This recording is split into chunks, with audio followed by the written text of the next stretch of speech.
What's up, y'all? This be your boy Scotty, and you're watching my review on R&B Divas LA Season 1, Episode 8, the season finale. What is up, y'all? I don't know what day it is y'all seeing this video, but this is Friday night, just not doing this video. It's going to be late as fuck anyway when it really does come out, but it really don't matter, do it. Okay, so here we go. First of all, I'm booked. I'm pretty much booked. The reason why y'all haven't seen no video in a few days is because I'm booked. And if I'm being combative right now, then I don't give a fuck, because I've been busy doing my Red Lobster tour. And you know what I'm saying? I gotta do what I gotta do because I'm booked. You know what I'm saying? I'm really booked right now. And there's nothing you can do about it. This video doesn't have to be done. Why? Because I'm booked. I'm booked. I'm pretty much booked. I'm booked. Me and my comb in my head, we're booked. We're booked. Booked. So, let me just let y'all know. Nothing big happened on this episode besides the diva monologues. And I will tell you this. I don't give a fuck about Chicken Dinner Price and Pawn Shop Robinson not being on the episode because they both will still be getting roast tonight. I'm just going to let you know they deserve to get roast after all the shit that they pulled this whole motherfucking season. They both deserve to be roast. And I'm going to roast their ass like they're damn chicken on a stick. Let me just say this. This video is going to be short because there's nothing else to really speak on besides the fact that, you know what I'm saying, they were doing the diva logs or whatnot. And let me just say that it started off really rocky. After USA Pawn Shop Robinson decided that she didn't want to do it no more. And, Zennaran's Rand Bees and Rice Price decided that she was too booked to do it, and she was being too combative with Lil Mo last week, that, you know what I'm saying, she decided that she wanted to do her own thing. Now, the shade really is the fact that they didn't get no airtime. We didn't even see they Nacho Fish Plate monologues at all. So, with that being said, you know what I'm saying, if you want to see her Nacho Fish Plate monologues, be sure to find it on YouTube, because it's somewhere on YouTube, and you can tell that they did that shit in the streets of the damn hood up in Inglewood. Now, that's what I'm saying, though. Oreo Cookie Price always talk about how booked she is, but what she needs to be booked at, she talking about she booked and she busy. She needs to be busy getting booked at the local health center because she still look like fucking Hey Kool-Aid with them gelatin ass hips. That's what the fuck she needs to be booked at. But whatever. So with, Beef Jerky Price, she decided, you know what I'm saying, that she was done. Like, she ain't doing it. She doing her own thing. So, while they were rehearsing, they found out that Beef Jerky Price decided that, she was doing her own thing. And she had her Nacho Mama monologues. Well, Nacho Fish Plate monologues.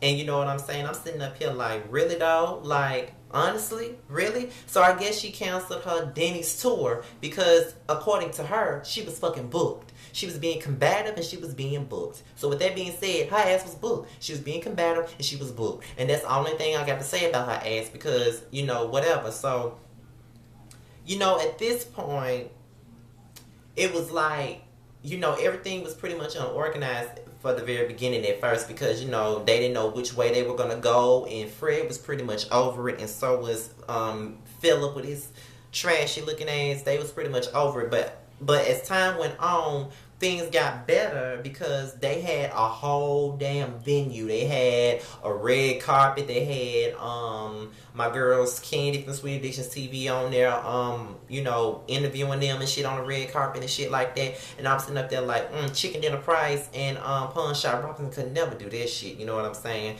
So while they were backstage and shit, they was talking about, the next acts or whatever, and Claudette wasn't really certain that she was going to do a second act because of the simple fact she didn't want to relive what the fuck she was talking about. So my thing was, at first, when they were showing the previews last week, I thought that, okay, Claudette finna be a pussy ass bitch and she just finna sit up here and just pretty much, tell them that she ain't gonna do it.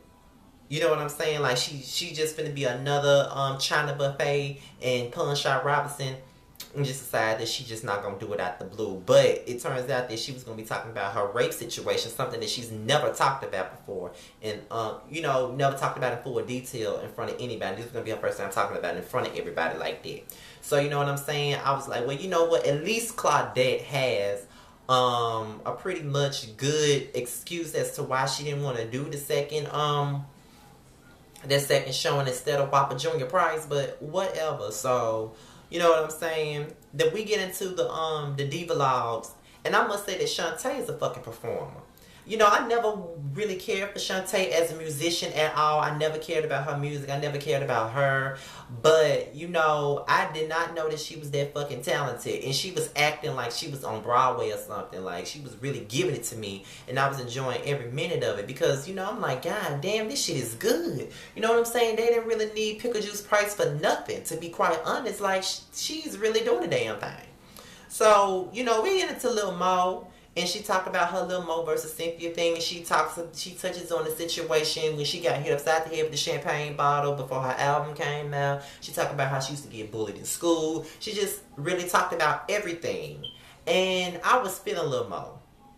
You know what I'm saying? Like, she did this shit. You know, you got your set few who feel like she was ghetto and ratchet for the Put Your L's in the Air song, but oh God, just shut the fuck up. You know what? These wannabe bougie ass people really kill me when it come down to people being ratchet or people being ghetto as if they are the epitome of classy and respectable behavior. Shut the fuck up, because everybody ain't gonna be classy. Everybody don't live in the suburbs, and most of the people that act ratchet ain't even from the fucking hood, because I know that I'm ratchet as fuck. You see me with this damn comb in my head, and I ain't never lived in nobody's motherfucking hood.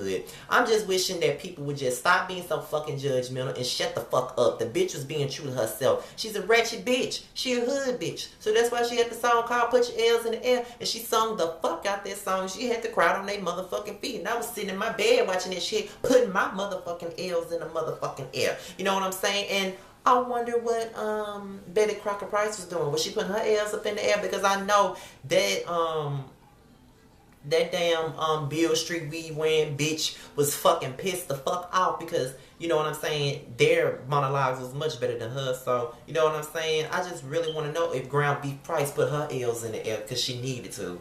You know what I'm saying? But whatever. Pork rinds rice price. Ooh, pork rinds rice price. Whatever. So Claudette got on stage. You know what I'm saying? And she started talking about her rape.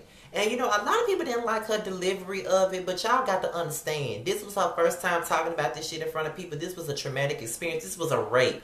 You know what I'm saying? This was something that she wasn't already comfortable talking about. So I know that her delivery wasn't going to be the best, because this was her first time talking about it in front of people. So I already knew that, you know what I'm saying, she was going to be a little bit nervous and it wasn't going to be what everybody wanted it to be. But I don't give a fuck. Claudette touched me, and I don't give a fuck what nobody say. People were always talking about, you know, how her shit was whack or whatever, but it wasn't whack to me. I really did enjoy it. You know what I'm saying? At least she wasn't booked on some damn Waffle House tour to the point where she can get up and tell her story, unlike Pancake Price, who talked about she was booked everywhere but ended up doing her Not Your Fish Plate monologue in somebody's hood.